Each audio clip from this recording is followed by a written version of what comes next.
Hello and welcome to the second DHT of Support update. My name is Mr. Stephen Addison. I am Deputy of Support and Lead Child Protection Officer, and I'm going to just briefly talk through some of the work that my colleagues in support and myself are working on at the moment. Currently, we are reviewing all the child protection procedures in the school.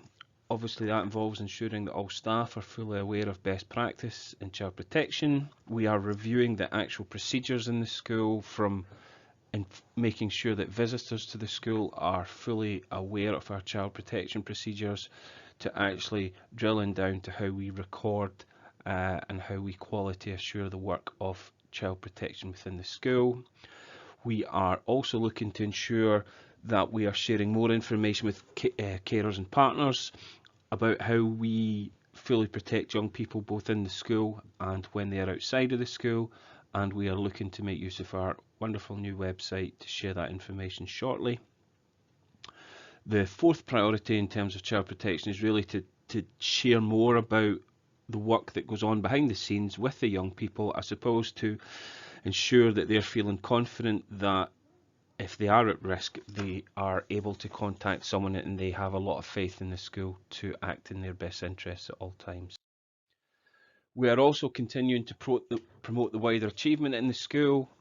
This is all connected to skills development. We know that obviously employers are very keen to hear about the skills young people are developing, and the S1s have all had an assembly. They've had links sent to their Satchel 1 and they've been invited to nominate themselves for wider achievement awards in the categories of communication, organisation, resilience and general employability skills.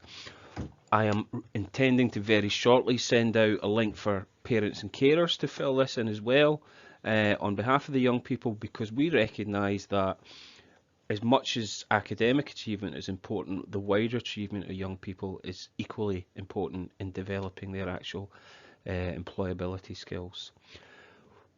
As it stands, when young people apply, they will receive a certificate from the school that recognises their efforts, and we are ambitious and hoping that towards the end of the year we can actually host a wider achievement award ceremony where young people can be fully recognised for the work that they are doing. In terms of pupil participation, the school captains are busy recruiting young people from S1 to S5 to ensure that the pupil voice is coming from all year groups.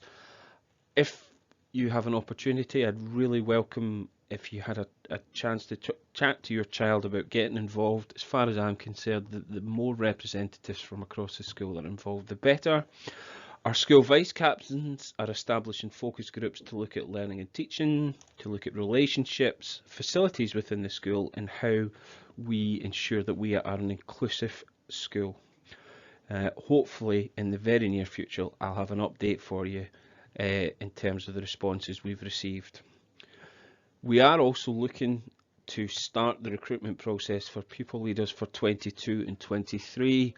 We know that our current leadership team will go on study leave shortly after the April holidays. We don't want to leave long periods where we don't have leadership representatives in the school, and the plan will be that we will start recruiting for the new cohort very shortly.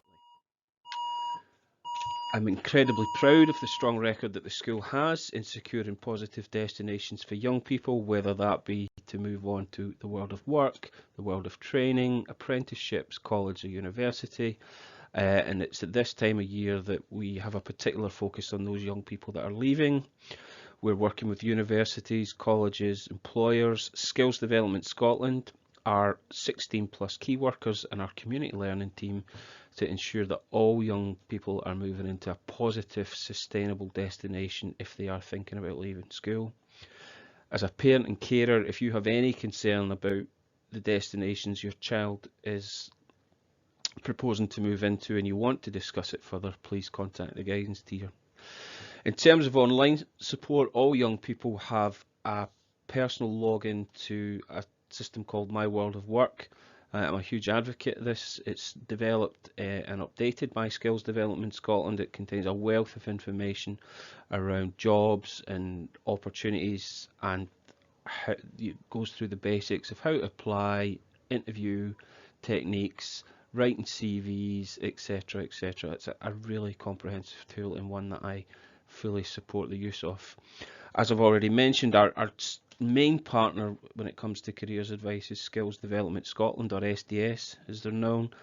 You and your children are more than welcome to book appointments with these representatives in the school, and again, if you wish to do so, I would either encourage you to contact the guidance teacher, or if you email the school inquiries box, then they will be delighted to pass that information on to SDS, who will be in touch to arrange an interview. We know that there is a huge focus on ensuring the emotional well-being of young people is at the forefront of what we're doing. As a result of that, there's been several new initiatives that have opened recently that I would wish to signpost parents, carers, young people to. The 5-school counselling drop-in service from DAPL is available to all pupils from S1 to 6, and it offers 3 online sessions and signposting to referral if the young person feels they need it.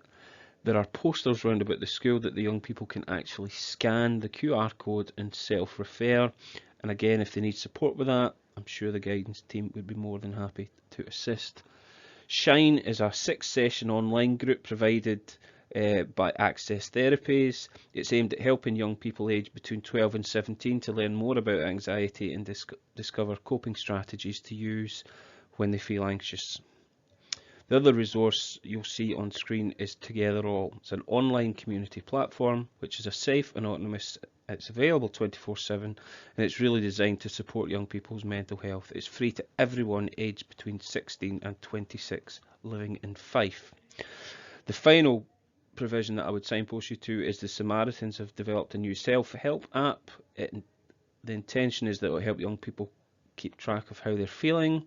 It will give them recommendations based on how they're feeling, and will be able to support their well-being, hopefully to support them to stay safe during a crisis. That's the end of the presentation for this week. I do hope you found it informative. I'm always delighted to receive feedback or questions, and would encourage you to contact the school either directly or through the inquiries mailbox, and I will be more than happy to arrange a response. If there are other themes round about supporting the school that you would like me to discuss in future videos, again, I'd be delighted to hear your suggestions, and I will make sure that I include them in my future correspondence. Thank you very much for taking the time to listen to this, and I hope you and all your family are keeping well. Thank you.